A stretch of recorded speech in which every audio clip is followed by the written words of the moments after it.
क्या बारे आपके पास क्वेश्चन गिवन है, consider the given circuit and find the current flowing in the circuit and potential difference across the 15 ohm resistor when the circuit is closed. ठीक है, आपके पास तीन क्या दे रखे हैं, रेजिस्टेंस दे रखे 5 ओम, 10 ओम और 15 ओम। ठीक है, अब हमें क्या निकालना है, हमें निकालना है find the current flowing in the circuit and the potential difference across the 15। हमें पोटेंशियल डिफरेंस कब निकालना है, अक्रॉस द 15 ओम। ठीक है, तो सबसे पहले जो हमारे पास क्या है, गिवन चीज़ें क्या क्या है,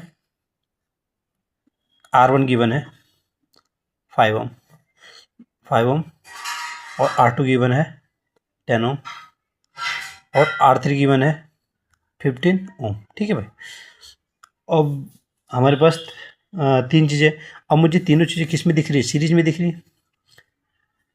S = R1 + R2 + R3। ठीक है, 5 + 10 + 15 = कितना हुआ, 30 ओम। टोटल जो ये था ये कितना था, और हमारे पास क्या है, V कितना है, पोटेंशियल डिफरेंस कितना है, हमारे पास जो पोटेंशियल डिफरेंस है अक्रॉस बैटरी कितना है, 30, कितना है 30 वोल्ट। अब हमें निकालना क्या है, current flowing in the circuit. सबसे पहले हमें क्या निकालना है, फाइंड द करंट फ्लोइंग। पहले क्या निकालना है, करंट फ्लोइंग। ठीक है, करंट आई फाइंड करना, करंट कैसा यूनिट याद कर रहे थे, ये याद रखना है यूनिट्स। ठीक है, एम्पेयर लगाना ना भूले जो करंट आप फाइंड करें। ठीक है, I = क्या होता है, I = होता है V/R। अब I = V/R, तो I = V कितना है 30 और R कितना है आपके पास 30। इसका मतलब आपके पास 1, ये 1 क्या होता है, एम्पियर। मैंने पहले बोला 1 एम्पियर। ठीक है, और हमें दूसरी चीज़ निकालनी है कि find the potential difference across the 15 ohm resistor. ऐसा क्वेश्चन आपसे पूछ सकता है, बहुत ज़्यादा चांसेस है। ठीक है, 15 ओम रजिस्टर। अब हमारे पास पोटेंशियल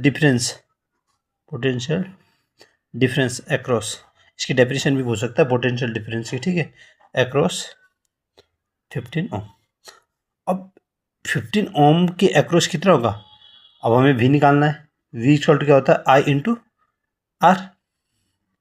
अच्छा, अब हमें क्या निकालना है, I × R। I कितना है 1 एम्पियर करंट, और R कितना है हमारे पास 15, इसके वो बोला है हमने। ठीक है, तो 15 1 × 15 कितना आ गया, 15 वोल्ट। तो जो हमारा पोटेंशियल है, वैसे पोटेंशियल डिफरेंस की डेफिनेशन क्या होती है, जब हम किसी दो पॉइंट के बीच में क्या है वो फाइंड करते हैं। ठीक है।